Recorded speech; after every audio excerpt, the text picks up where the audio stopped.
Hi everyone, welcome back to the channel. तो आज की वीडियो में हम one of the most important topic cover करने वाले हैं इक्विलिब्रियम चैप्टर का, और वो टॉपिक है ली चैटलियर्स प्रिंसिपल। इस टॉपिक को हम इस वीडियो में कंप्लीट करेंगे। इससे रिलेटेड एप्लीकेशंस क्या होती हैं, ठीक है, जैसे कि डेली लाइफ में एग्जाम्पल को डिस्कस करेंगे।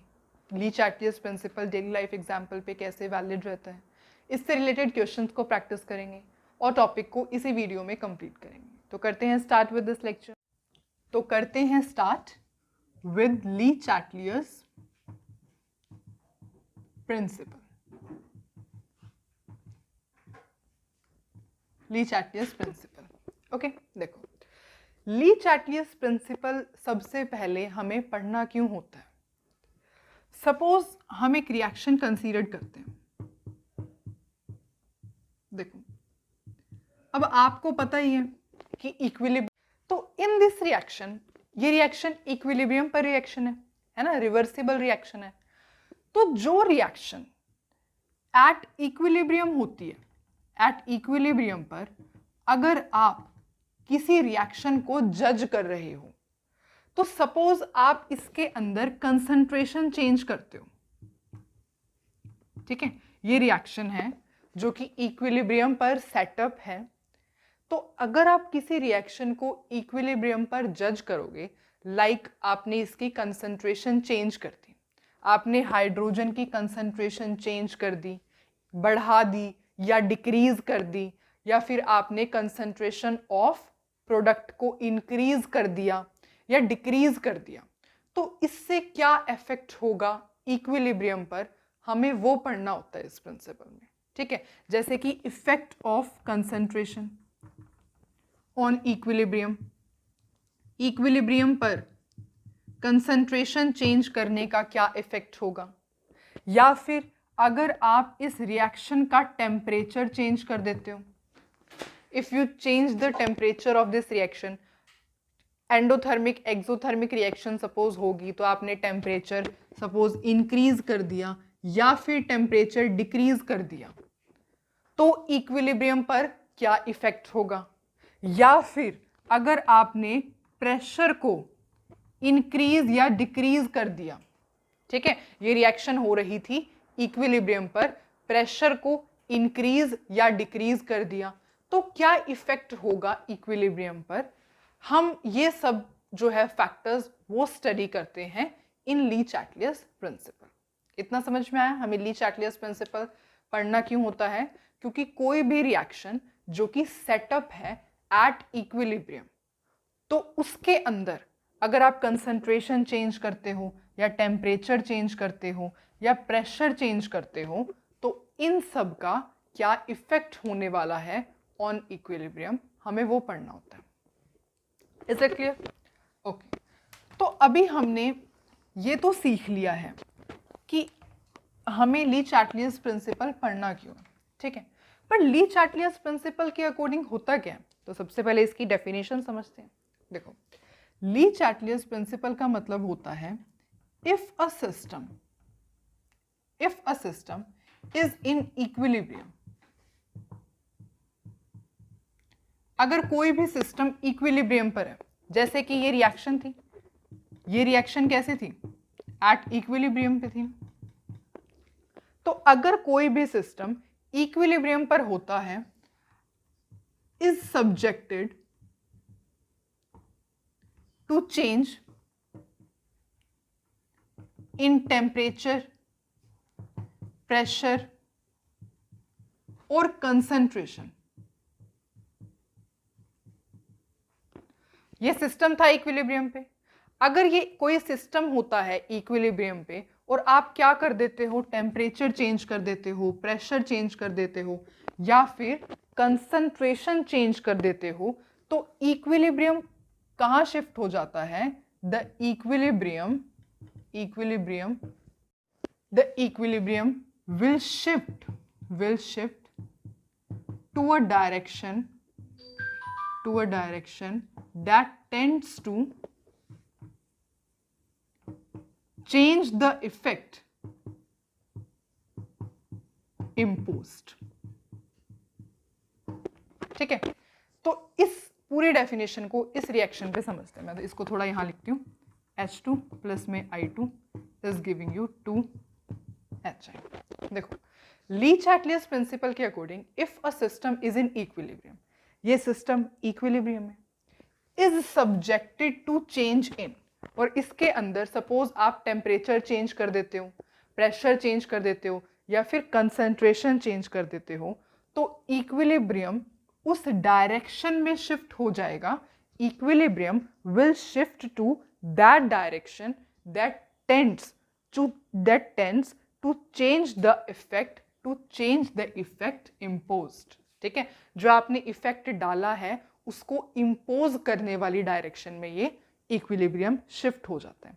या फिर चेंज एक गलत वर्ड है, to undo the effect imposed. ठीक है, तो अगर आप इसमें से कुछ भी टेम्परेचर, कंसंट्रेशन, प्रेशर कुछ भी चेंज करोगे तो इक्विलिब्रियम उस डायरेक्शन में शिफ्ट हो जाएगा that tends to undo the effect of change imposed. अब हम वन बाय वन सारे फैक्टर्स को स्टडी करेंगे तो आपको समझ में आएगा कि इस डेफिनेशन का मीनिंग क्या है, रियल मीनिंग इस डेफिनेशन का क्या है। तो स्टार्ट करते हैं। ठीक है, अब मैं इस डेफिनेशन को एज इट इज लिखे रहने देती हूँ सो दैट जब भी हम डिस्कस करेंगे तो इस डेफिनेशन का हमें मतलब और ज़्यादा अच्छे से क्लियर हो जाए। तो सबसे पहले हम स्टडी करते हैं इफेक्ट ऑफ कंसंट्रेशन। अगर हम कंसंट्रेशन को इंक्रीज करते हैं या डिक्रीज करते हैं तो क्या इफेक्ट होगा इक्विलिब्रियम पर। सेम रिएक्शन कंसीडर करते हैं, दैट इज दिस।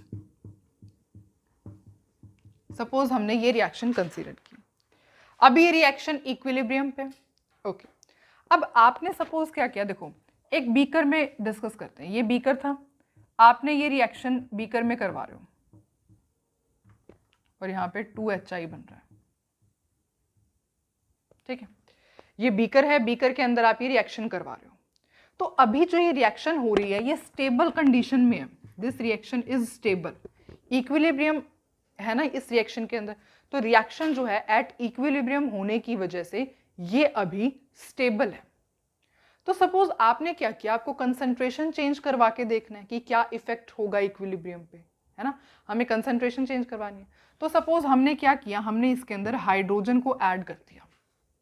अब हमने इसके अंदर हाइड्रोजन को ऐड कर दिया तो क्या होगा, equilibrium will shift to a direction, equilibrium उस डायरेक्शन में शिफ्ट हो जाएगा that tends to undo the effect of the change imposed.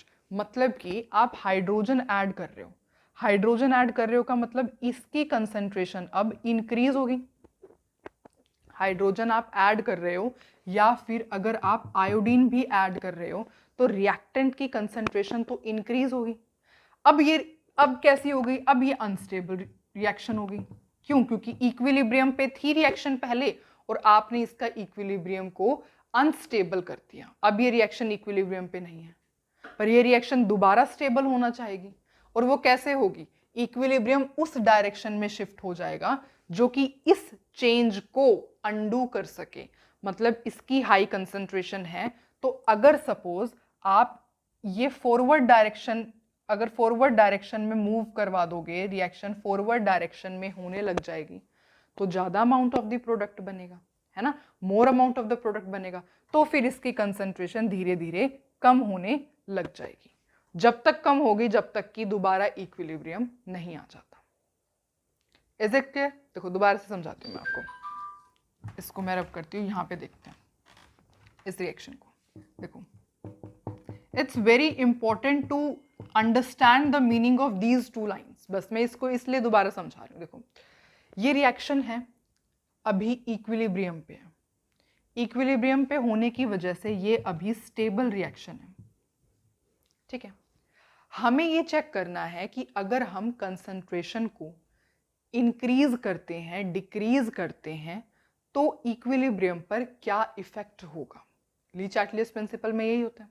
ठीक है, तो सपोज आपने क्या किया, यहां से आपने सपोज हाइड्रोजन ऐड कर दी या फिर आयोडीन ऐड कर दिया। अभी ये इक्विलिब्रियम पर था तो स्टेबल था। जैसे ही आपने ये दोनों ऐड किए तो क्या हुआ, अब ये अनस्टेबल हो चुका है। अनस्टेबल हो गया। ऐसा क्यों हुआ? क्योंकि इसका इक्विलिब्रियम अब खराब हो चुका है, आपने ये ऐड करवाया। बिकॉज इनकी कंसंट्रेशन अब इंक्रीज हो गई है ना, अब इक्विलिब्रियम पे तो नहीं है। तो इक्विलिब्रियम कहाँ शिफ्ट होगा? उस डायरेक्शन में जिस डायरेक्शन में आपने जो इफेक्ट डाला था वो अंडू हो सके, मतलब इस इफेक्ट को अब खत्म करना है। ये कैसे खत्म होगा? आप रिएक्शन फॉरवर्ड डायरेक्शन में करवा दो, रिएक्शन फॉरवर्ड डायरेक्शन में करवा दो। आप फॉरवर्ड डायरेक्शन में होने की वजह से क्या होगा? ये जो आपने कंसंट्रेशन इंक्रीज करी है ये यहाँ शिफ्ट होती चली जाएगी, ये कंसंट्रेशन ऐसे मूव करने लग जाएगी, है ना, प्रोडक्ट बनने लग जाएगा। और जैसे जैसे इसकी कंसंट्रेशन और इसकी कंसंट्रेशन इक्वल आ जाएगी तो दोबारा इक्विलिब्रियम सेटअप हो जाएगा, है ना। तो कंसंट्रेशन जब कांस्टेंट हो जाएगी तो इक्विलिब्रियम रीएस्टैब्लिश हो जाएगा। ठीक है, तो यही क्या होता है? यही होता है इस डेफिनेशन का मतलब कि इक्विलिब्रियम उस डायरेक्शन में शिफ्ट हो जाएगा that tends to undo the effect of the change imposed, of change imposed. ठीक है, जो आपने चेंज करवाया है उसको आपने खत्म करना है कैसे भी करके। ठीक है, ये चेंज आपने करवाया था, इसकी कंसंट्रेशन आपने इंक्रीज करवाई थी, फिर आपने क्या किया? आपने फॉरवर्ड डायरेक्शन में रिएक्शन होने लग जाएगी। आपने तो क्या करवाओगे, मतलब रिएक्शन अपने आप ही फॉरवर्ड डायरेक्शन में होने लग जाएगी, सो दैट ये जो इंक्रीज इन कंसंट्रेशन आपने करवाई थी वो डिक्रीज होने लग जाए और ये रिएक्शन दोबारा इक्विलिब्रियम पे इस्टैब्लिश हो जाए। ठीक है, अच्छा ये तो था, चलो आपने इसकी रिएक्टेंट की कंसंट्रेशन को इंक्रीज करवाया था।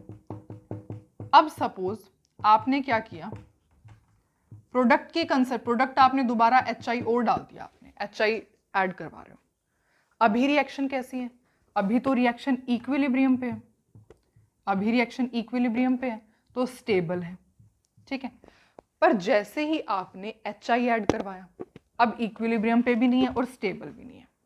ठीक है, अब आपने क्या किया? HI ऐड करवाया तो इसकी कंसंट्रेशन इंक्रीज होगी, इसकी अमाउंट इंक्रीज होगी। अब इंक्रीज होने का क्या मतलब है?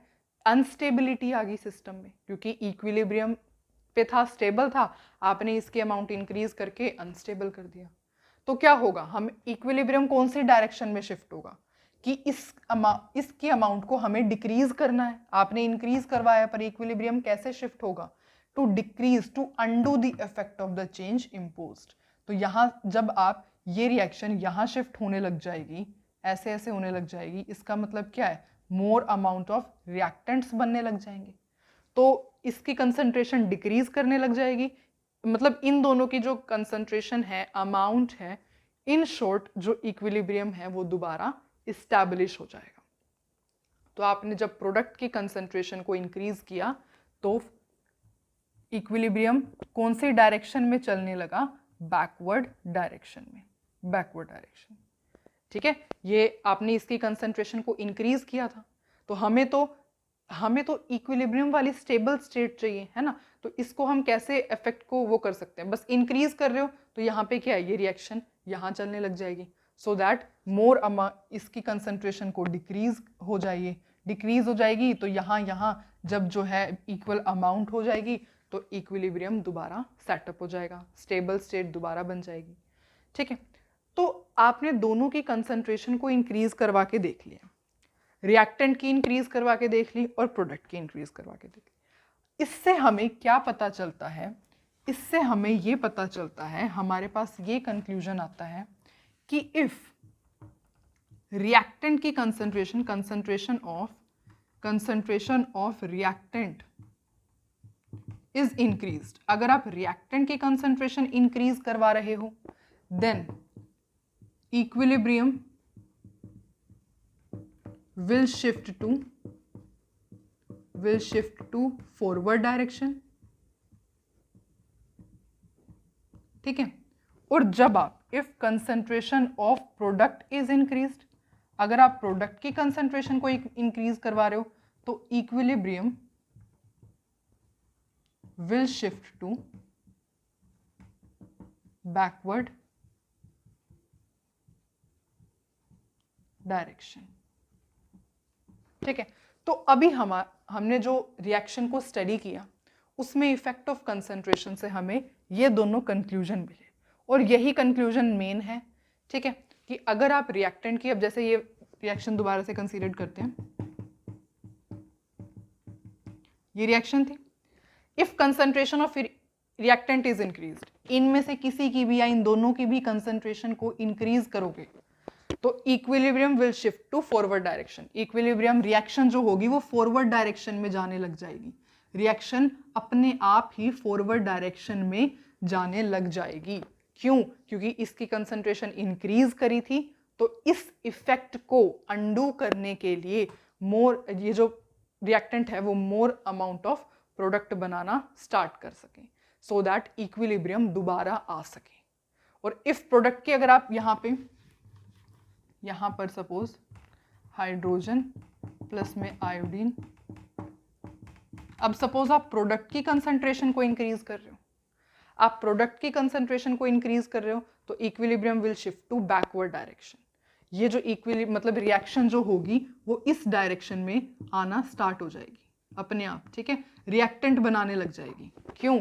क्योंकि इसकी कंसंट्रेशन इंक्रीज थी, तो इक्विलिब्रियम को दोबारा लाने के लिए ये more amount of reactant banana start हो जाएंगे, सो दैट अमाउंट जो हो कांस्टेंट हो जाए और इक्विलिब्रियम दोबारा आ जाए, ठीक है। तो इफेक्ट ऑफ कंसंट्रेशन से हमें ये दो चीज़ें सीखने को मिलती है कि इफ कंसंट्रेशन रिएक्टेंट की इंक्रीज करोगे तो इक्विलिब्रियम फॉरवर्ड डायरेक्शन में शिफ्ट होगा, और अगर प्रोडक्ट की कंसंट्रेशन को इंक्रीज करोगे तो इक्विलिब्रियम बैकवर्ड डायरेक्शन में शिफ्ट होगा, ठीक है। ओके, अब जो है, अब मैं सारा रब कर देती हूँ, बिकॉज अब आपको इन दोनों ही लाइन का जो मतलब है to undo the effect of the change imposed, इसका समझ में आ गया होगा, ठीक है। और अब हम जो भी हमें कंक्लूजन मिलेगी ना उसको यहाँ पे हम लिखते हुए चलेंगे। जैसे अभी आपने देखा इफेक्ट ऑफ कंसंट्रेशन, उसमें आपने ये सीखा है कि रिएक्टेंट की कंसंट्रेशन को इंक्रीज करोगे तो इक्विलिब्रियम होगा फॉरवर्ड डायरेक्शन में, फॉरवर्ड डायरेक्शन, ठीक है। और अगर प्रोडक्ट की कंसंट्रेशन को इंक्रीज करोगे तो इक्विलिब्रियम होगा बैकवर्ड डायरेक्शन, ठीक है। अभी हमने ये दोनों चीजें सीखी हैं। अब एक और एग्जांपल लेते हैं इफेक्ट ऑफ कंसंट्रेशन में ही, इफेक्ट ऑफ कंसंट्रेशन में ही we will be studying one more example, जैसे कि N2 प्लस में 3H2 गिव्स अस 2NH3। इस प्रोसेस को हम कहते हैं हेबर्स प्रोसेस। बहुत ज़्यादा जो है फेमस प्रोसेस होता है ये। क्यों? बिकॉज यहाँ पर अमोनिया प्रोड्यूस होती है, और अमोनिया क्या है? अमोनिया को यूज किया जाता है in the form of fertiliser. Ammonia best fertiliser मानी जाती है पूरे वर्ल्ड में। इसकी जो एनुअल वर्ल्ड प्रोडक्शन है ना, एनुअल वर्ल्ड जो प्रोडक्शन है अमोनिया की, वो 100 मिलियन टन्स है, 100 मिलियन टन्स। तो इतनी ज़्यादा अमाउंट ऑफ अमोनिया पूरी दुनिया में प्रोड्यूस की जाती है, क्योंकि फर्टिलाइजर होती है। तो इसकी जो एनुअल पूरे दुनिया में वर्ल्ड प्रोडक्शन है वो कितनी होती है? 100 मिलियन टन्स। इस वजह से अमोनिया का जो प्रोडक्शन है, हेबर्स प्रोसेस है, वो बहुत ज़्यादा यूजफुल भी है और फेमस भी है, ठीक है। और इंडस्ट्रियल यूज इसका बहुत ज़्यादा है, क्योंकि इंडस्ट्रीज में ही प्रोड्यूस की जाती है, तो इसका इंडस्ट्रियल यूज बहुत ज़्यादा है, ठीक है। अब देखते हैं, सपोज इसके अंदर, अब आप बताओगे कि अगर क्वेश्चन ये है इफ N2 की कंसंट्रेशन को इंक्रीज कर दिया जाए, ये साइन कंसंट्रेशन का होता है ना, दिस इज कंसंट्रेशन। तो अगर N2 की कंसंट्रेशन को इंक्रीज करेंगे तो इक्विलिब्रियम कहाँ शिफ्ट होगा? N2 की कंसंट्रेशन को इंक्रीज किया, इसकी कंसंट्रेशन को इंक्रीज किया, ये क्या है? रिएक्टेंट है। रिएक्टेंट की कंसंट्रेशन को इंक्रीज किया, फॉरवर्ड डायरेक्शन। आंसर हुआ फॉरवर्ड डायरेक्शन। और रीजन आपको पता ही है, क्योंकि इसकी कंसंट्रेशन को इंक्रीज करोगे तो equilibrium will try to undo the effect of the change imposed, है ना। जो आपने चेंज करवाया है उसको खत्म करने की कोशिश करेगा ताकि इक्विलिब्रियम दोबारा आ सके। इसलिए जो रिएक्शन है वो इस डायरेक्शन में शिफ्ट हो जाएगी, ठीक। ठीक है। अच्छा, अब अगेन इसी उसमें अगर मैं ये पूछूं कि अगर आपने NH3 की कंसंट्रेशन को इंक्रीज किया तो NH3 क्या है? प्रोडक्ट है। प्रोडक्ट की कंसंट्रेशन को इंक्रीज करोगे तो क्या होगी? रिएक्शन बैकवर्ड डायरेक्शन में जाएगी। Reaction will move in backward direction. इतना क्लियर है? ओके। अगेन इसका एक और एग्जांपल हम ले सकते हैं CaO को प्रोड्यूस करना। CaO देखो, CaCO3 से CaO और कार्बन डाइऑक्साइड जो है वो प्रोड्यूस होती है। CaO को क्या कहते हैं? CaO का मतलब होता है क्विकलाइन। This is क्विकलाइन। अब इस रिएक्शन में क्या होता है, अगर मैं आपसे कहूं कि मुझे ना ज्यादा अमाउंट ऑफ क्विकलाइन चाहिए तो कंसंट्रेशन कैसे क्या चेंज करोगे? कैसे चेंज करोगे?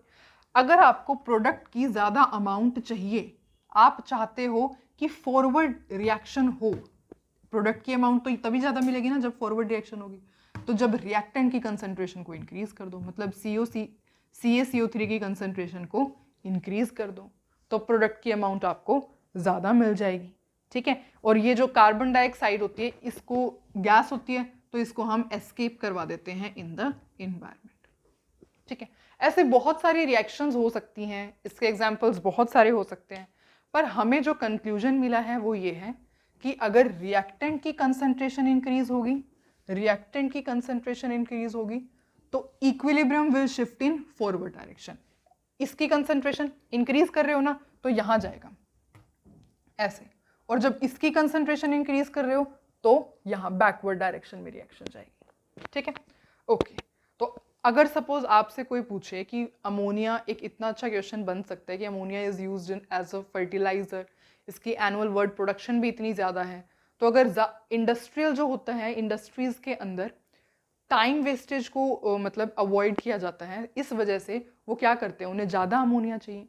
ज़्यादा अमोनिया चाहिए तो वो नाइट्रोजन और हाइड्रोजन की कंसंट्रेशन को बहुत ज़्यादा रखते हैं, क्योंकि उन्हें पता है ली चैटलियर्स प्रिंसिपल के बारे में। और ली चैटलियर्स प्रिंसिपल के अकॉर्डिंग क्या होता है, जितना ज़्यादा रिएक्टेंट यूज़ करोगे उतनी ज़्यादा रिएक्शन फॉरवर्ड डायरेक्शन में जाएगी, फॉरवर्ड डायरेक्शन में जाएगी तो उतना ही प्रोडक्ट बनेगा। ठीक है। तो इन इंडस्ट्रीज ऑल्सो नाइट्रोजन और हाइड्रोजन की अमाउंट को ज़्यादा यूज़ किया जाता है सो दैट ज़्यादा प्रोडक्शन हो अमोनिया का। क्लियर? ठीक है। क्योंकि जैसे NH3 प्रोड्यूस होती है ना, तो इसको हम लिक्विफाई करते रहते हैं, इसको हम लिक्विफाई करते रहते हैं, और इनकी जो प्रोडक्शन है उनको जो है प्रोडक्शन कह रही हूँ, जो NH3 बनता है उसे लिक्विफाई करते रहते हैं और मिक्सचर से जो है साइड बाय साइड रिमूव करते रहते हैं, और इसकी अमाउंट हम ज़्यादा लेते ही हैं ताकि अमोनिया की अमाउंट भी ज़्यादा बने। ठीक है। तो ये होता है इफेक्ट ऑफ कंसंट्रेशन। आपको इसके पीछे की स्टोरी पता चल गई है, पर मेन आपको सिर्फ 2 ही लाइन लर्न रखनी है, दैट इज ये, बस आपको ये 2 लाइन लर्न रखोगे, बाकी किस तरीके से ऐसा क्यों होता है वो आपने समझ लिया। ठीक है। ओके।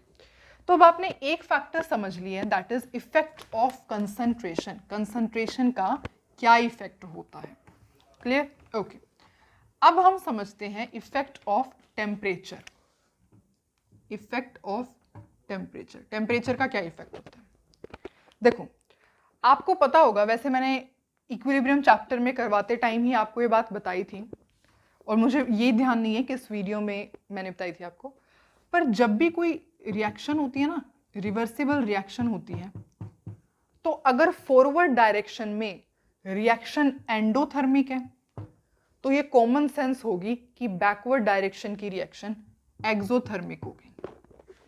अगर रिएक्शन फॉरवर्ड डायरेक्शन एंडोथर्मिक है तो बैकवर्ड डायरेक्शन में रिएक्शन एक्सोथर्मिक होगी, और अगर ये एक्सोथर्मिक होगी तो ये एंडोथर्मिक होगी। ये हमेशा वैलिड होता है फॉर एनी रिवर्सिबल रिएक्शन। ठीक है। अगर फॉरवर्ड डायरेक्शन में रिएक्शन एक्सोथर्मिक है तो बैकवर्ड डायरेक्शन में रिएक्शन एंडोथर्मिक होगी, और अगर ऊपर एंडोथर्मिक है तो नीचे एक्सोथर्मिक होगी। ठीक है। ओके। अब इफेक्ट ऑफ टेम्परेचर हम 2 रिएक्शंस पर स्टडी करें। एक होती है एक्सोथर्मिक रिएक्शन, आपको पता ही है, और एक एंडोथर्मिक रिएक्शन। दोनों पर हम इफेक्ट स्टडी करने वाले हैं। देखो, सबसे पहले हम स्टडी करते हैं about endothermic reaction. Endothermic reaction, ठीक है। एंडोथर्मिक रिएक्शन का मतलब होता है, जैसे कि एग्जांपल लें तो N2 प्लस में O2 is giving us 2NO। ये एंडोथर्मिक रिएक्शन का एग्जांपल है, क्योंकि यहाँ पर जो डेल्टा H होता है वो पॉजिटिव होता है। 180 किलो कैलोरीज ऐसे मान लो, जो डेल्टा H होता है वो 180 किलो कैलोरीज या किलो जूल्स होता है, ठीक है, ओके। तो ये एंडोथर्मिक रिएक्शन है। इसके अंदर क्या है, ये जो रिएक्शन होती है इसमें हीट एब्जॉर्ब की जाती है। अब सपोज आपने क्या किया, इस रिएक्शन का टेम्परेचर इंक्रीज कर दिया। अभी ये रिएक्शन कैसी है, इक्विलिब्रियम पे है, एंडोथर्मिक रिएक्शन है। आपने क्या किया, इस रिएक्शन का टेम्परेचर इंक्रीज कर दिया। इस रिएक्शन का टेम्परेचर इंक्रीज कर दिया का क्या मतलब है, आपने इसको टेम्परेचर देना स्टार्ट कर दिया। टेम्परेचर देना स्टार्ट कर दिया।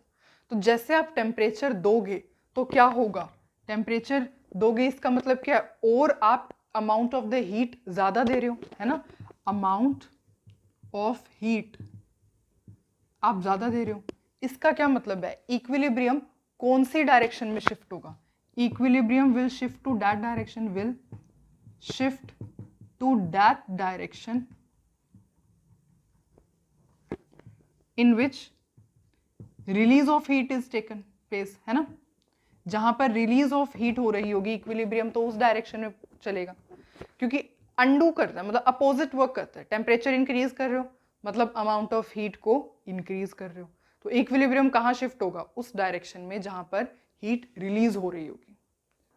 या फिर हम ऐसे कह सकते हैं कि इक्विलिब्रियम उस डायरेक्शन में शिफ्ट होगा विच, जहां पर इन विच यूज ऑफ हीट होगा, है ना, जहां पर हीट यूज हो रही होगी उस डायरेक्शन में शिफ्ट होगा, क्योंकि आप जो दे रहे हो हमें तो उसे यूज करना है, ठीक है। तो जैसे आप टेम्परेचर इंक्रीज करोगे तो अगर फॉरवर्ड, ये जो रिएक्शन है वो किस डायरेक्शन में होना स्टार्ट हो जाएगी, फॉरवर्ड डायरेक्शन में। क्यों फॉरवर्ड डायरेक्शन में क्यों होगी, क्योंकि जो आप टेम्परेचर इंक्रीज कर रहे हो, अमाउंट ऑफ हीट को इंक्रीज कर रहे हो, तो उस हीट को यूज होना चाहिए, है ना, उस हीट का यूज होना चाहिए।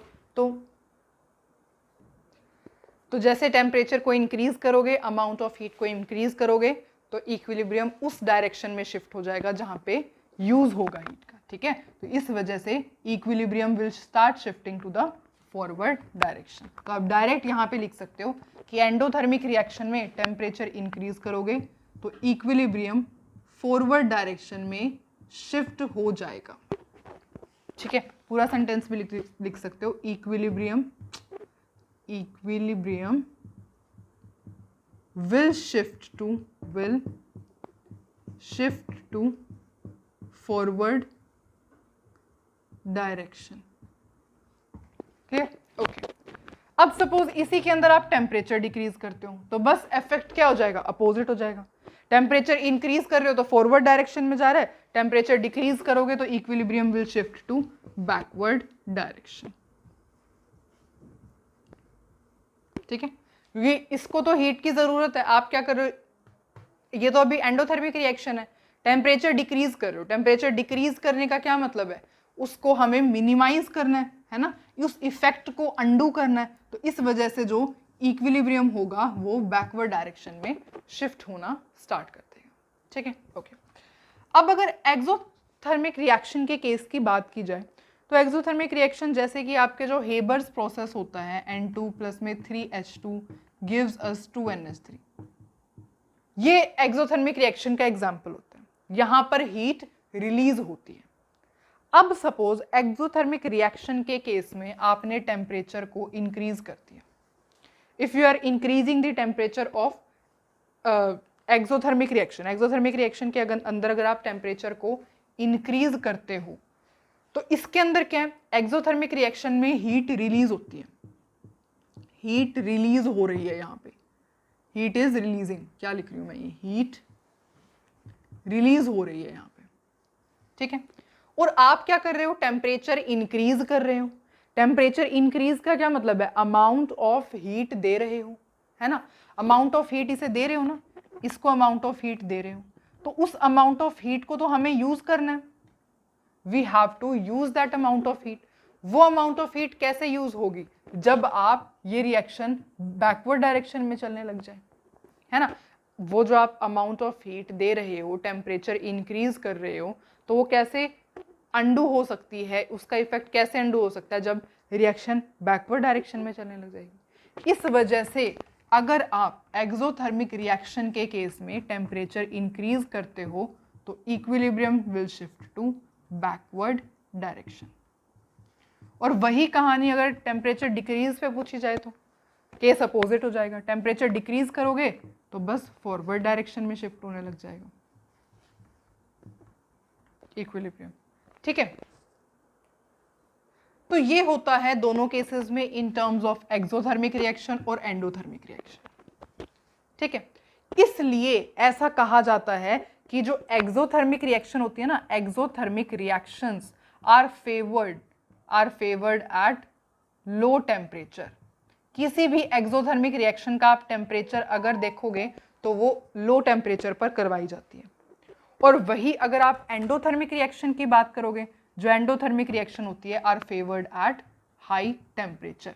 यही रीजन होता है endothermic exothermic Le Chatelier's principle पर बेस्ड होती हैं। ठीक है, इस वजह से एंडोथर्मिक रिएक्शन को हाई टेम्परेचर पे अच्छे से हो जाएगी और एक्सोथर्मिक रिएक्शन लो टेम्परेचर पे। ठीक है, तो अब हमने यहाँ पे क्या समझा है, अब स्टोरी तो आपने समझ ली है, पर हमें लर्न क्या करना है, हमें लर्न सिर्फ इतना सा करना है। मतलब हम ऐसे कह सकते हैं, यहाँ पे अपना कंक्लूजन लिख सकते हैं। इफेक्ट ऑफ कंसंट्रेशन हो गया, ओके। अब देखते हैं effect of temperature. Effect of temperature में आपने दो चीज सीखी। सबसे पहले एक्सोथर्मिक रिएक्शन, अब मैं रब कर रही हूँ, ठीक है। एक्सोथर्मिक रिएक्शन में टेम्परेचर इंक्रीज फॉरवर्ड डायरेक्शन, यहाँ पे लिख देती हूँ मैं, क्वेश्चन सॉल्व करने में हमें इजी हो जाएगा। ठीक है, टेम्परेचर इंक्रीज फॉरवर्ड डायरेक्शन, बस लिख लेना, ठीक है। और टेम्परेचर डिक्रीज तो बैकवर्ड डायरेक्शन, टेम्परेचर डिक्रीज तो बैकवर्ड डायरेक्शन। और एंडोथर्मिक रिएक्शन का था ना, ये क्या है, एक्सोथर्मिक नहीं, ये एंडोथर्मिक है, ये भी एंडोथर्मिक आएगा।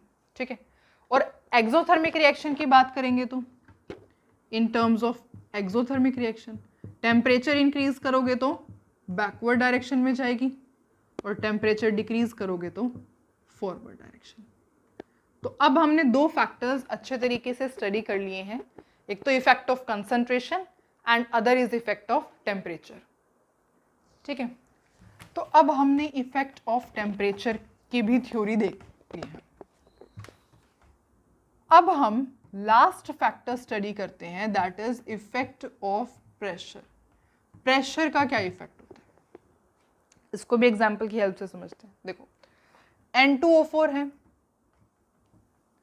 2NO2 में ये डिसोसिएट हो रही है, पूरी रिएक्शन अभी फिलहाल इक्विलिब्रियम पर है।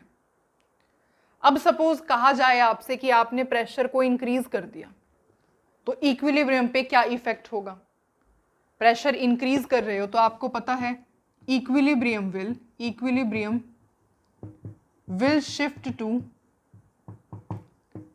That direction in which pressure will decrease, है ना। इस इफेक्ट को अंडू करने के लिए इसका अपोजिट वर्क होता है। देखो मैं तो ऐसे लर्न रखती हूँ, इसका अपोजिट वर्क होता है, क्योंकि ली चैटलियर्स प्रिंसिपल एक कंप्लीटली ना थ्योरी बहुत ज्यादा है इसके अंदर, थ्योरी बहुत ज्यादा है इसके अंदर। इस वजह से मैंने आपको यहाँ पे सारी कंक्लूजन लिखवाई है, सो दैट हम क्वेश्चन सॉल्व करेंगे तो हमें बार बार वो चीज समझने की, पूरा थ्योरी मतलब दोबारा वो स्टोरी रिपीट करने की प्रॉब्लम ना हो, जल्दी से क्वेश्चन सॉल्व हो जाए। और दूसरी बात, हम अब ये सब कुछ समझ चुके हैं कि ली चैटलियर्स प्रिंसिपल में होता क्या है। ठीक है, अब मैं इसको ऐसे समझती हूँ कि हम क्या करवा रहे हैं, प्रेशर को इंक्रीज करवा रहे हैं। प्रेशर इंक्रीज करवा रहे हैं मतलब इक्विलिब्रियम उस डायरेक्शन में शिफ्ट होगा जहाँ पे प्रेशर डिक्रीज हो रहा होगा। ठीक है, अब आपको कैसे पता चलेगा कहाँ प्रेशर डिक्रीज हो रहा है, कहाँ प्रेशर इंक्रीज हो रहा है। इसको देख करके तो हम प्रेशर का अंदाजा नहीं लगा सकते, पर हमें एक बात पता है कि pressure is directly proportional to number of moles. Pressure directly proportional होता है नंबर ऑफ मोल्स के, है ना। तो यहाँ प्रेशर की जगह हम नंबर ऑफ मोल्स लिख दें, बिल्कुल लिख सकते हैं। तो यहाँ हम ऐसे लिख सकते हैं जहाँ पे in which number of moles decreases. ठीक है, ओके। अब हम इसी में बात करेंगे, क्योंकि प्रेशर को तो हम नहीं बता सकते ना कहाँ कम कहाँ ज़्यादा हो रहा है, इस वजह से हम नंबर ऑफ मोल्स को देख के बता सकते हैं। तो सपोज आप यहाँ पे कितने नंबर ऑफ मोल है 1, यहाँ पे कितने हैं 2, तो यहाँ पे आपने प्रेशर इंक्रीज किया तो इक्विलिब्रियम कौन सी डायरेक्शन में शिफ्ट होगा, जहाँ नंबर ऑफ मोल्स डिक्रीज कर रहे होंगे। देयरफॉर प्रेशर इंक्रीज कर रहे हो तो ये रिएक्शन बैकवर्ड डायरेक्शन में जाना स्टार्ट हो जाएगी। बैकवर्ड डायरेक्शन, प्रेशर इंक्रीज कर रहे हो तो नंबर ऑफ इक्विलिब्रियम उस डायरेक्शन में शिफ्ट होगा जहां नंबर ऑफ मोल्स डिक्रीज करेंगे। नंबर ऑफ मोल्स डिक्रीज कौन सी डायरेक्शन में, यहाँ डायरेक्शन में कर रहे हैं, देयरफॉर बैकवर्ड डायरेक्शन में ये रिएक्शन होगी। ठीक है, अच्छा अब सपोज आपकी वो हेबर्स प्रोसेस लेना एक बार, Haber's process that is N2 plus में 3H2 is giving us 2NH3। इसको देखते हैं, यहाँ पे प्रेशर डिक्रीज में बता दो और प्रेशर इंक्रीज में बता दो क्या इफेक्ट होगा, इक्विलिब्रियम कौन सी डायरेक्शन में जाएगा। देखो प्रेशर इंक्रीज मतलब कि उस डायरेक्शन में चलना है जहां नंबर ऑफ मोल्स डिक्रीज हो रहे हैं। प्रेशर इंक्रीज जहां नंबर ऑफ मोल्स डिक्रीज हो रहे हैं, यहाँ पे कितने मोल्स हैं 4 मोल्स है टोटल, यहाँ पे कितने मोल्स हैं 2 मोल्स हैं, नंबर ऑफ मोल्स डिक्रीज हो रहे हैं, देयरफॉर फॉरवर्ड डायरेक्शन में, फॉरवर्ड डायरेक्शन में। ठीक है, और इसका अपोजिट वर्क यहाँ करेगा, प्रेशर डिक्रीज करोगे तो रिएक्शन कहाँ जाएगी, बैकवर्ड डायरेक्शन में चली जाएगी, है ना। Equilibrium will shift to the forward direction and here equilibrium will shift to the backward direction. ठीक है, तो इस वजह से हम इससे क्या कंक्लूड करते हैं, हम इससे कंक्लूड करते हैं कि जब आप प्रेशर को इंक्रीज करोगे तो रिएक्शन उस डायरेक्शन में मूव होना स्टार्ट कर जाएगी जहां पर प्रेशर डिक्रीज हो रहा होगा। पर हम ये तो देख के नहीं बता सकते कहाँ प्रेशर इंक्रीज हो रहा है कहाँ प्रेशर डिक्रीज हो रहा है। ठीक है, पर हमें ये पता है कि pressure is directly proportional to number of moles. तो जहाँ नंबर ऑफ मोल्स डिक्रीज होंगे वहाँ पर रिएक्शन मूव होना स्टार्ट कर देगी when you increase the pressure. यहाँ पे प्रेशर इंक्रीज किया आपने, मोल्स कहाँ कम हो रहे हैं, ऐसे जाओगे तो मोल्स कम हो रहे हैं, देयरफॉर रिएक्शन फॉरवर्ड डायरेक्शन में जाएगी। और लो प्रेशर पे आप ये केस भी मेंशन कर सकते हो कि एट लो प्रेशर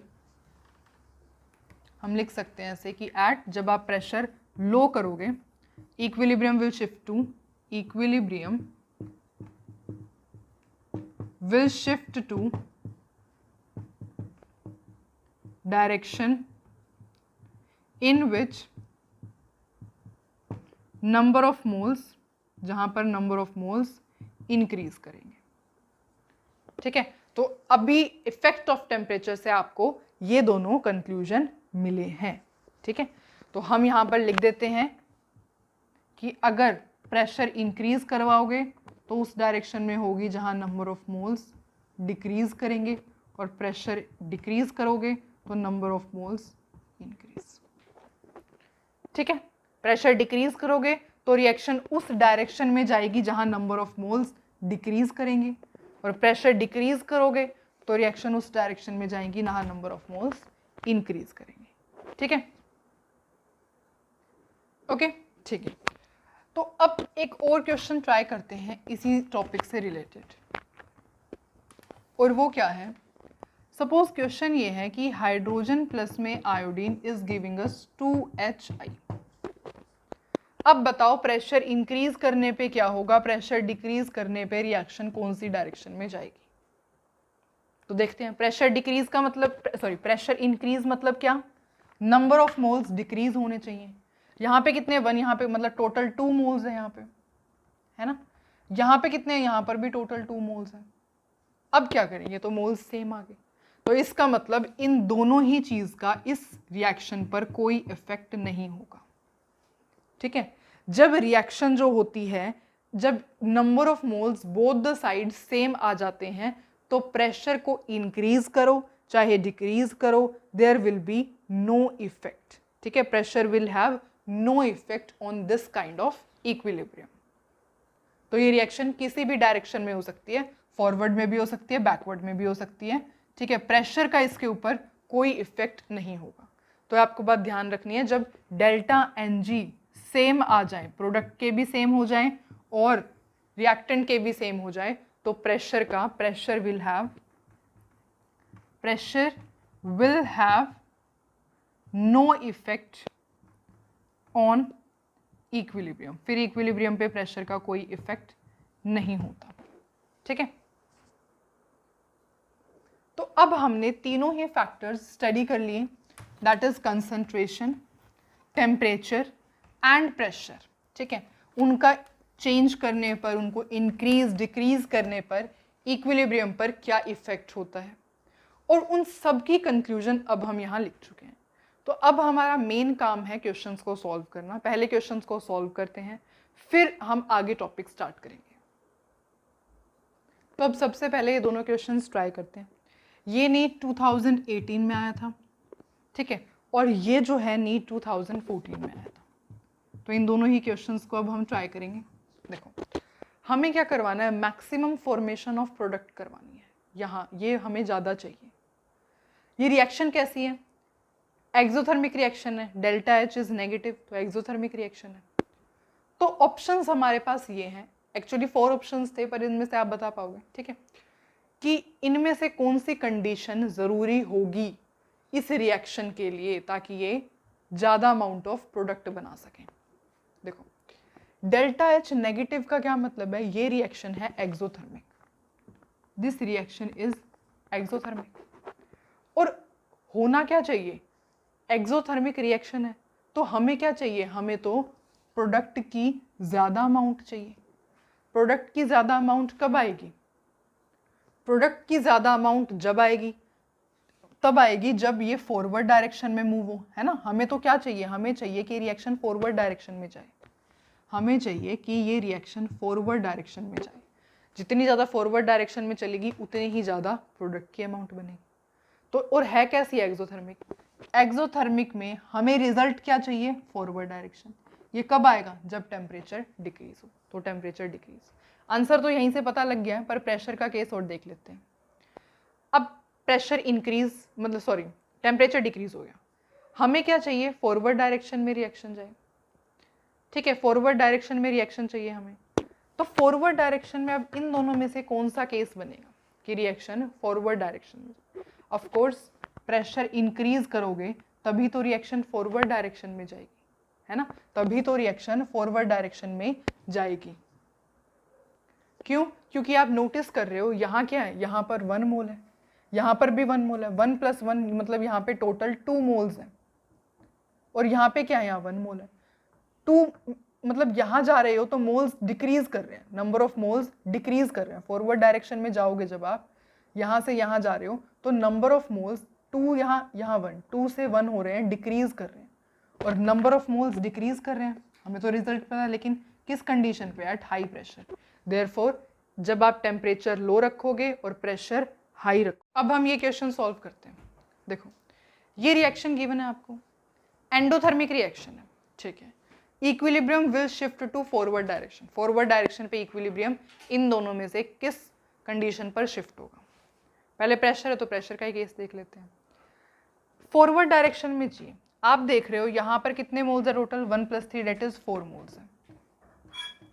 यहाँ पर कितने मोल्स है, 2 मोल्स है। आप देख रहे हो जब फॉरवर्ड डायरेक्शन में आप रिएक्शन को चलाओगे तो नंबर ऑफ मोल्स डिक्रीज हो रहे हैं, नंबर ऑफ मोल्स डिक्रीज हो रहे हैं, हाई प्रेशर पे हो रहे हैं, तो इसका मतलब ये हाई प्रेशर ही होगा। ठीक है, आंसर आपको पता लग ही गया है। ओके, टेम्परेचर का और केस देख लेते हैं। डेल्टा एच क्या है, delta H is positive. Positive का मतलब ये रिएक्शन जो है एंडोथर्मिक है, हीट एब्जॉर्ब पर हो रही है। Equilibrium will shift to forward direction at, of course low temperature पे ही होगा, है ना। क्यों, क्योंकि अगर आप और इसको सपोज आप हाई टेम्परेचर पे करवाओगे और इसको अगर आप हीट दोगे तो क्या होगा, और हीट से तो ये रिएक्शन मतलब टेम्परेचर और इंक्रीज हो जाएगा। पर हमें तो क्या करना है, हमें तो रिएक्शन फॉरवर्ड, हमें तो इसकी अमाउंट को इंक्रीज करना है, इसकी अमाउंट को इंक्रीज करना है, रिएक्शन को फॉरवर्ड डायरेक्शन में चलाना है। ठीक है, इस वजह से इस टेम्परेचर को, इस रिएक्शन को लो टेम्परेचर की ज़रूरत होगी, तभी इसकी प्रोडक्शन जो है ज़्यादा हो सकती है। ठीक है, तो ये दोनों ही क्वेश्चंस थे जो कि किस पे बेस्ड थे, ऑफ कोर्स टेम्परेचर और प्रेशर पे बेस्ड थे, और 2018 एंड 2014 में आए हुए थे। अब ऐसे ही कुछ और क्वेश्चंस ट्राई करते हैं। तो अब ये क्वेश्चन सॉल्व करते हैं। देखो, ये रिएक्शन आपको गिवन है, आपको कंडीशन बताई हुई है, हाई प्रेशर पे रिएक्शन को करवाया जा रहा है। आपको बताना है कि रिएक्शन फॉरवर्ड डायरेक्शन में जाएगी या बैकवर्ड डायरेक्शन में जाएगी। करते हैं। हाई प्रेशर है, प्रेशर का केस है तो यहीं ध्यान जाएगा हमारा। तो प्रेशर हाई है, पहले नंबर ऑफ मोल्स की बात करते हैं। यहाँ कितने हैं 3 मोल्स, यहाँ कितने हैं 1 moles. Number of moles decrease कर रहे हैं, है ना, यहाँ से यहाँ जा रहे हो, नंबर ऑफ मोल्स डिक्रीज कर रहे हैं, नंबर ऑफ मोल्स डिक्रीज कर रहे हैं हाई प्रेशर पे। रिएक्शन कौन सी डायरेक्शन में जाएगी? Of course reaction will go in forward direction, है ना। हाई प्रेशर पे आप देख रहे हो फॉरवर्ड डायरेक्शन की तरफ, प्रेशर हाई है, प्रेशर हाई है, फॉरवर्ड डायरेक्शन में आप देख रहे हो, यहाँ से यहाँ जा रहे हो, तो यहाँ 3 मोल्स है, यहाँ 1 मोल है, नंबर ऑफ मोल्स डिक्रीज कर रहे हैं। कौन सी डायरेक्शन में जा रहे हो? तो फॉरवर्ड डायरेक्शन में जाके, therefore answer will be this. ठीक है, ओके। अब नेक्स्ट ये क्वेश्चन सॉल्व करते हैं। ये रिएक्शन गिवन है आपको बताना है वॉल्यूम हाफ कर दी जाएगी तो प्रेशर पर क्या होगा। आपको पता है जो प्रेशर होता है वो इनवर्सली प्रोपोर्शन होता है वॉल्यूम पे, तो वॉल्यूम हाफ करोगे तो प्रेशर विल इंक्रीज। प्रेशर क्या होगा? प्रेशर इंक्रीज होगा। और मुझे ये बताओ रिएक्टेंट की फॉर्मेशन ज़्यादा होगी या NH3 की फॉर्मेशन ज़्यादा होगी? ये और बताओ, मतलब रिएक्शन फॉरवर्ड डायरेक्शन में जाएगी या बैकवर्ड डायरेक्शन में? आप यहाँ देख रहे हो कितने मोल्स हैं यहाँ पर, 1 + 3 दैट इज 4 मोल्स। यहाँ कितने हैं? 2 मोल्स। ऐसे जा रहे हो, प्रेशर हाई है, प्रेशर हाई पे ही होगी। अब आपको पता लग गया है वॉल्यूम हाफ कर दिया तो प्रेशर को हाई की ज़रूरत होगी ये रिएक्शन होने के लिए। मोल्स क्या कर रहे हो? प्रेशर हाई है, मोल्स किस डायरेक्शन में डिक्रीज हो रहे हैं? इसमें डिक्रीज हो रहे हैं। प्रेशर हाई है, नंबर ऑफ मोल्स डिक्रीज हो रहे हैं, देयरफॉर रिएक्शन किस डायरेक्शन में होगी? फॉरवर्ड डायरेक्शन में। मतलब कि ऐसे कह सकते हैं NH3 production will be more, NH3 production will be more. ठीक है, जो अमोनिया है उस वो कौन से प्रेशर पर फॉर्म ज़्यादा होगी? At high pressure. ठीक है, ओके। अब ये क्वेश्चन सॉल्व करते हैं। इसमें आपको बताना है टेम्परेचर और प्रेशर की क्या कंडीशन रहेगी। ये रिएक्शन आपको गिवन है, एंडोथर्मिक रिएक्शन है, प्रेशर और टेम्परेचर क्या रखोगे? देखो इतनी बात आप ना एंडोथर्मिक और एक्सोथर्मिक में अगर कंफ्यूज होते हो कि एंडोथर्मिक होगी एक्सोथर्मिक होगी कैसे चेक करें, ठीक है, तो आपको मैंने एक चीज़ बताई थी कि जो एंडोथर्मिक रिएक्शन होती है, endothermic reactions are favoured at high temperature. तो आप ये चेक कर लिया करो। अगर आपको मतलब ऐसे चेक करते हुए प्रॉब्लम आती है कि एंडोथर्मिक है, फॉरवर्ड में टेम्परेचर डिक्रीज, ये अगर आपको चेक नहीं करना है तो आप ऐसे भी चेक कर सकते हो कि अगर आपको कोई रिएक्शन गिवन है और आपको बताया गया है कि ये एंडोथर्मिक रिएक्शन है, तो आपको पता है endothermic reactions are favoured at high temperature, तो ये कौन सी टेम्परेचर पर होगी? एट हाई टेम्परेचर, है ना। और प्रेशर की बात की जाएगी तो देख लो यहाँ पर कितने मोल्स है? 2, यहाँ पर कितने मोल्स है? 4।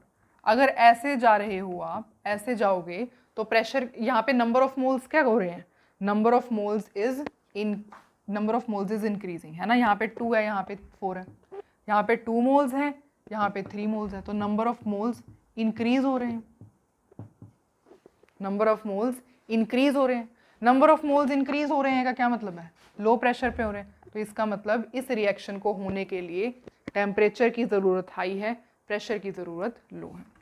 देखो मैं इस बात को समझ सकती हूँ कि अगर आपको थोड़ी कन्फ्यूजन हो भी रही है क्वेश्चन को सॉल्व करते टाइम, तो आप जितने इसके मैक्सिमम क्वेश्चन सॉल्व करोगे आपको ये उतना ही अच्छे से क्लियर हो जाएगा। बाकी ये चीज़ तो बहुत ज़्यादा इम्पोर्टेंट है, ये आपको ध्यान में रखनी ही है। ठीक है, प्रेशर के केस की बात आएगी तो आप नंबर ऑफ मोल, मैं आपको सिर्फ इतने हेल्प कर सकती हूँ कि अगर प्रेशर, देखो ये चेक करा करो, प्रेशर के केस की बात आएगी तो नंबर ऑफ मोल्स चेक करो।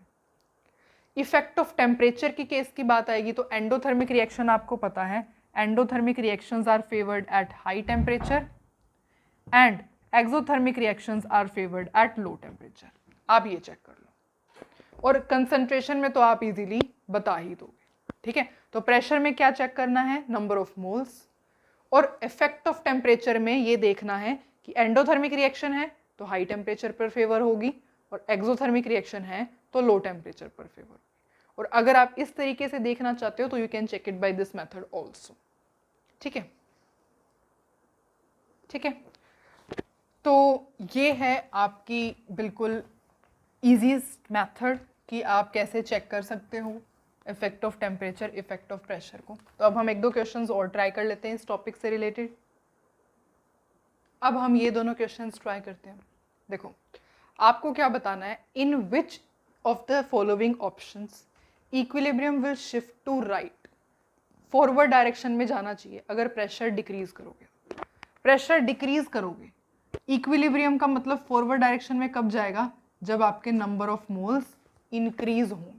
तो देख लो जहां नंबर ऑफ मोल्स इंक्रीज कर रहे हैं, यहाँ पे कितने हैं टोटल 4 मोल्स हैं, यहाँ पे कितने हैं 2, यहाँ पे ऐसे जा रहे हो राइट में जाओगे तो नंबर ऑफ मोल्स डिक्रीज कर रहे हैं, तो ये तो आंसर नहीं है। यहाँ देखो 1 1, यहाँ पे 2 मोल्स है, टोटल 2 मोल्स है, यहाँ पर भी 2 मोल्स है, यहाँ तो प्रेशर का कोई इफेक्ट ही नहीं होगा।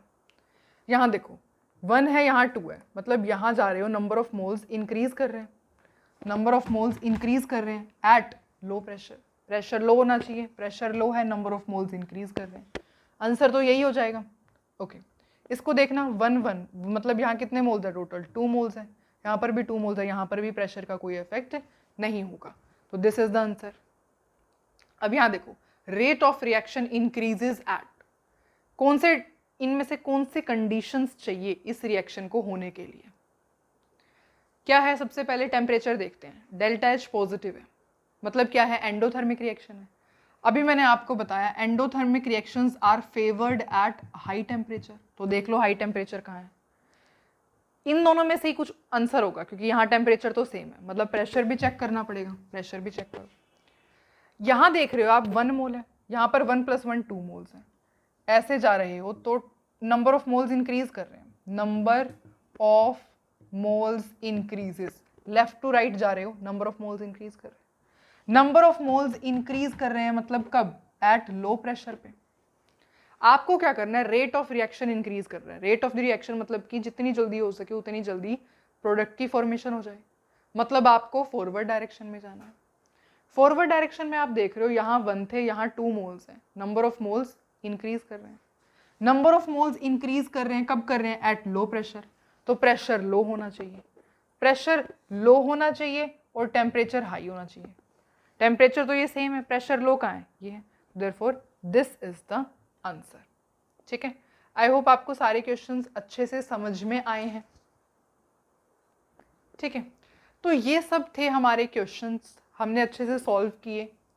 ठीक है, मैं अगेन आपको यही सजेशन दूंगी कि कंसंट्रेशन तो आप आराम से बता दोगे, कंसंट्रेशन में तो कुछ नहीं है।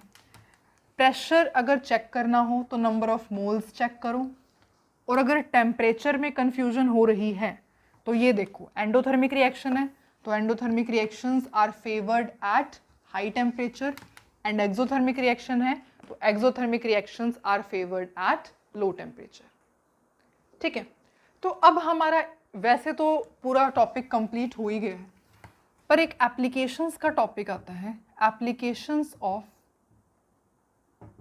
ली-चाटलियस प्रिंसिपल। एक बार वो स्टडी कर लेते हैं सो दैट फिर इस टॉपिक में कुछ रहेगा नहीं मेरी तरफ से।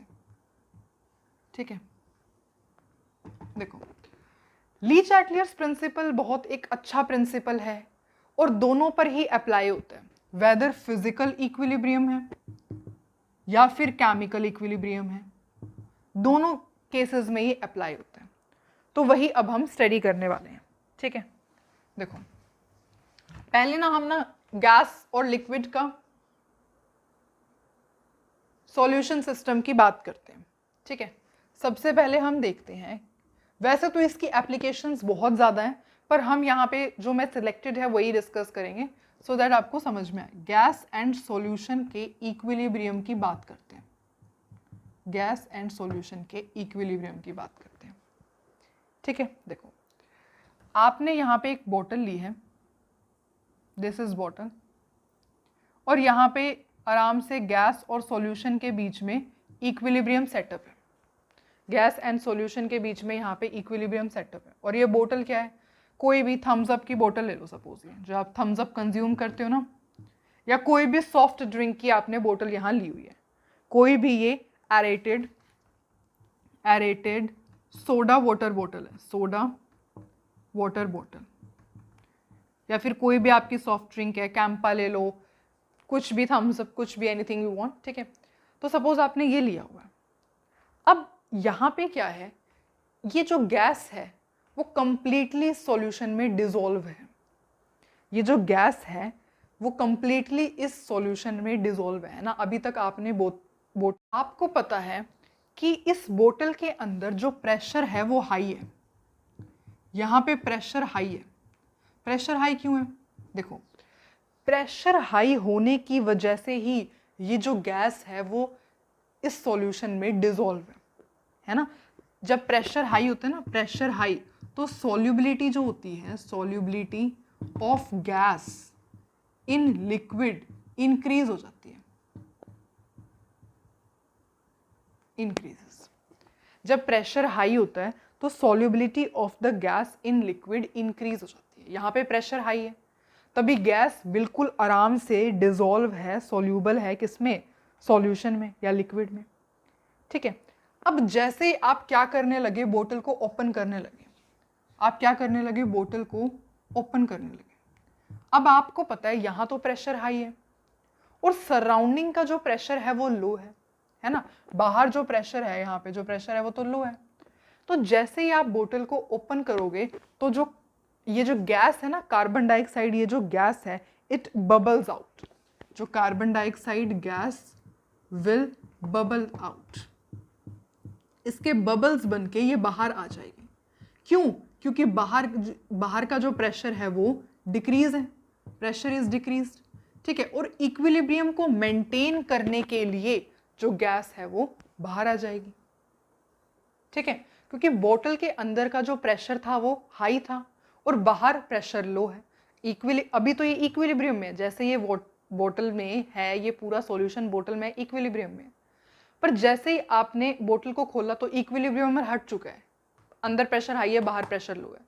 तो इस इक्विलिब्रियम को दोबारा मेंटेन करने के लिए जो गैस होगी इट विल फीजेस आउट, या फिर बोतल ओपन करोगे तो gas will bubbles out. Why? Because बाहर का प्रेशर लो है, अंदर का हाई था। इक्विलिब्रियम मेंटेन करने के लिए गैस विल बबल्स आउट और gas will fizzes out. Is it clear? तो ये था example of gas solution equilibrium. कैसा एग्जाम्पल है ये? फिजिकल इक्विलिब्रियम का एग्जाम्पल है। इसके ऊपर भी क्या अप्लाई होता है? ली चाटलियस प्रिंसिपल है ना। ओके, अब एक और फिजिकल इक्विलिब्रियम का ही एग्जाम्पल देखते हैं, that is ice and water में इक्विलिब्रियम। आइस और वाटर में इक्विलिब्रियम कैसे होता है? देखो, आइस वाटर का जो इक्विलिब्रियम है, अगर प्रेशर इंक्रीज करते हो तो क्या होगा और टेम्परेचर को डिक्रीज करते हो तो क्या होगा, ये बताओ। अभी इक्विलिब्रियम पे सेटअप है। प्रेशर अगर आप इंक्रीज करोगे, when you increases the pressure, तो इक्विलिब्रियम कौन सी डायरेक्शन में शिफ्ट होगा? फॉरवर्ड डायरेक्शन में शिफ्ट होगा या फिर बैकवर्ड डायरेक्शन में शिफ्ट होगा? प्रेशर इंक्रीज करने का मतलब है वॉल्यूम डिक्रीज हो रही है। प्रेशर इंक्रीज करने का क्या मतलब है? वॉल्यूम डिक्रीज हो रही है। तो जब प्रेशर इंक्रीज करोगे तो volume will decrease, volume decrease होगी तो इक्विलिब्रियम कौन सी, जो आइस होगी वो मेल्ट होना स्टार्ट हो जाएगी, ठीक है। तो equilibrium will shift to forward direction, ice will start melting, melt होना स्टार्ट हो जाएगी, मेल्टिंग विल टेक प्लेस, ठीक है।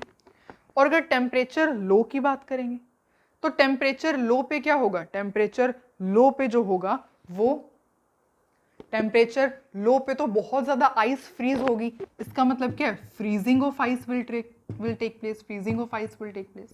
तो टेम्परेचर लो होगा तो आइस फ्रीज हो जाएगी। पर अगर आप टेम्परेचर को हाई करोगे, टेम्परेचर हाई हो जाएगा। अब जैसे आपने टेम्परेचर हाई किया तो जो आइस थी वो क्या, मेल्ट होना स्टार्ट करेगी। जितना ज़्यादा टेम्परेचर इंक्रीज करोगे तो melting of the ice will take place, melting of ice will take place, ठीक है।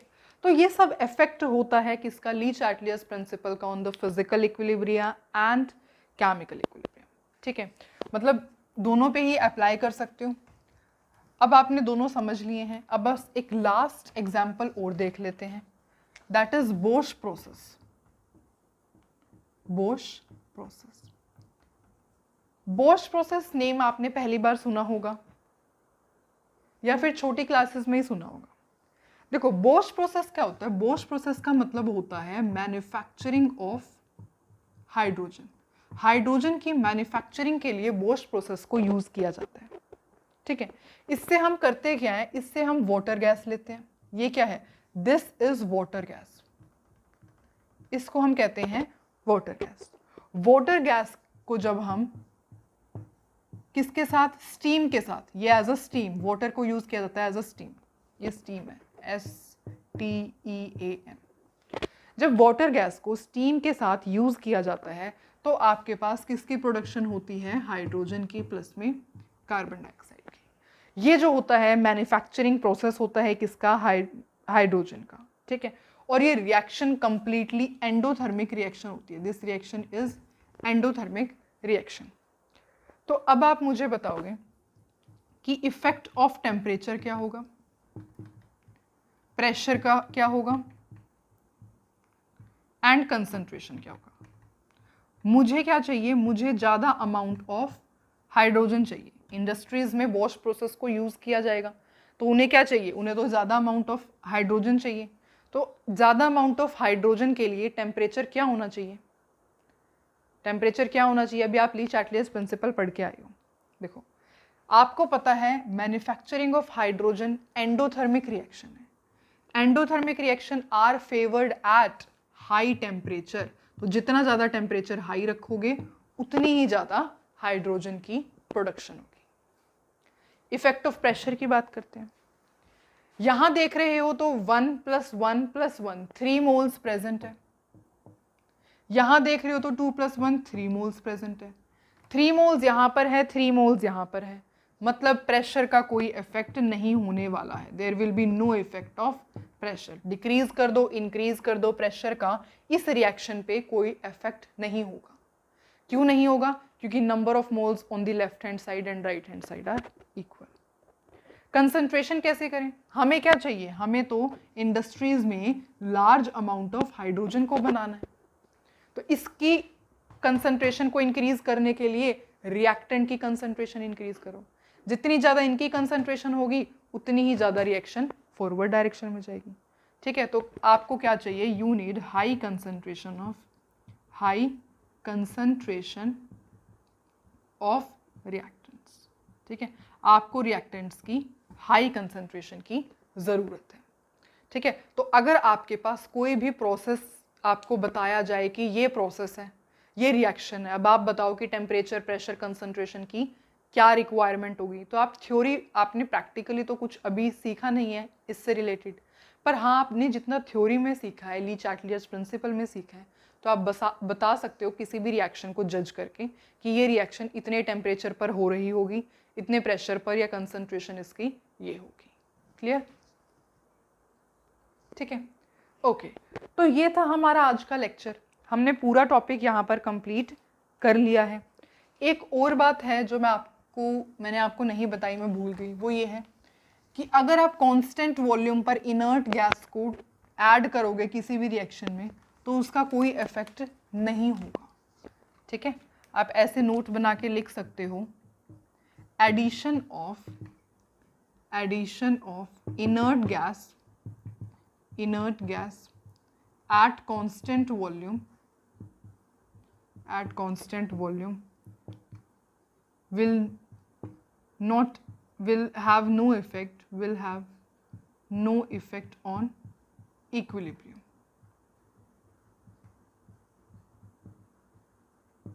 इक्विलिब्रियम पे addition of inert gas at constant volume का कोई भी इफेक्ट नहीं होगा। ठीक है, अब हम एक लास्ट एग्जाम्पल है, डेली लाइफ एग्जाम्पल है, वो और देख लेते हैं, बस फिर इस लेक्चर को एंड करते हैं। ठीक है, देखो ऐसा माना जाता है कि जो आइस होती है ना, आइस मेल्ट करती है स्लोली एट हाई एल्टीट्यूड। अगर आप हाई एल्टीट्यूड की बात करोगे तो हाई एल्टीट्यूड पर आइस बहुत धीरे धीरे मेल्ट करती है। देखते हैं ऐसा क्यों होता है। ये भी ली चैटलियर्स प्रिंसिपल के बेसिस पे आप आराम से बता सकती हूँ। देखो, मेल्टिंग कैसा प्रोसेस होता है? मेल्टिंग जो होता है वो एक एंडोथर्मिक प्रोसेस होता है। Melting is a endothermic process. Okay, जब आइस मेल्ट होती है, आइस मेल्टिंग का मतलब क्या है? आइस जो है, ऐसे लिखो एक बार, आइस जो है वाटर में कन्वर्ट हो रही है। मेल्टिंग का मतलब ये होता है आइस सॉलिड फॉर्म में एग्जिस्ट करती है, वाटर लिक्विड फॉर्म में एग्जिस्ट करता है। तो जब आइस मेल्ट होती है तो वॉल्यूम क्या हो रही है? वॉल्यूम इंक्रीज हो रही है। वॉल्यूम इंक्रीज हो रही है ना। आइस जब लिक्विड में मेल्ट हो रही है तो वॉल्यूम इंक्रीज हो रही है। इसका क्या मतलब है? हम ऐसे कह सकते हैं कि मेल्टिंग ऑफ आइस में वॉल्यूम इंक्रीज होती है। मेल्टिंग ऑफ आइस में वॉल्यूम इंक्रीज होती है। ठीक है। अगर हाई एल्टीट्यूड की बात की जाए, एट एल्टीट्यूड, आपको पता है एल्टीट्यूड पे क्या होता है? टेम्परेचर भी कम होता है और प्रेशर भी कम होता है। टेम्परेचर भी कम होता है और प्रेशर भी कम होता है ना। और अगर हम इक्विलिब्रियम पे के बात करेंगे तो इक्विलिब्रियम पे आइस और वाटर का ऐसे इक्विलिब्रियम होगा। ठीक है। तो अब मेरा क्वेश्चन आपसे ये है कि अब हमने जितना भी डाटा था, जो भी हमारे पास इंफॉर्मेशन थी, वो हमने कलेक्ट कर ली, पर अब इसका आंसर क्या है कि आइस क्यों मेल्ट करती है slowly at high altitude?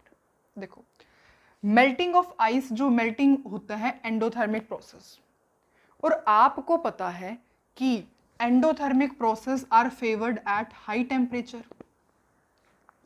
Endothermic process क्या होते हैं? हाई टेम्परेचर पे फेवर होते हैं। इसका मतलब आइस जब वाटर में कन्वर्ट होगी तो हाई टेम्परेचर पे कन्वर्ट होगी, इतना तो हमें पता है। पर ये एंडोथर्मिक रिएक्शन तो है, पर आप बाहर की कंडीशंस देखो। एट एल्टीट्यूड प्रेशर लो है, प्रेशर लो है, टेम्परेचर भी लो है एट एल्टीट्यूड, है ना। टेम्परेचर तो जैसे जहाँ पर ठंडी जगह होती है वहीं तो एल्टीट्यूड, वहाँ ही तो होता है। ये आइस जो होती है वो धीरे धीरे मेल्ट करती है, बहुत स्लोली मेल्ट करती है। क्यों? क्योंकि टेम्परेचर लो होता है और प्रेशर भी लो होता है। और ये दोनों ही कंडीशंस क्या होती है? These both are conditions for backward reaction. इन दोनों ही कंडीशन पे जो रिएक्शन होती है वो बैकवर्ड डायरेक्शन में चलने लग जाती है। ठीक है। बैकवर्ड डायरेक्शन में क्या? वाटर जो होगा वो आइस बनाएगा। इस वजह से जो होता है eight high altitude ice melt करती है धीरे धीरे, क्योंकि eight low temperature, at low pressure, दोनों ही फेवरेबल कंडीशंस होती हैं फॉर बैकवर्ड डायरेक्शन। इस वजह से जो वाटर है वो आइस देता रहता है एट हाई एल्टीट्यूड। ठीक है। अगर इसको एंडोथर्मिक रिएक्शन के बेसिस पे जज करोगे तो एंडोथर्मिक रिएक्शन में टेम्परेचर हाई होना चाहिए, है ना। पर एल्टीट्यूड पे जाते हो तो टेम्परेचर लो होता है, प्रेशर भी लो होता है, वॉल्यूम हाई है ना। मेल्टिंग के केस में वॉल्यूम ज़्यादा है, वॉल्यूम ज़्यादा मतलब प्रेशर कम। तो ये दोनों ही कंडीशंस क्या होती है? These both conditions are for the backward direction. इसलिए रिएक्शन वाटर से आइस में कन्वर्ट की जाती है तो बैकवर्ड डायरेक्शन होती है, देयरफॉर मेल्टिंग इज स्लो।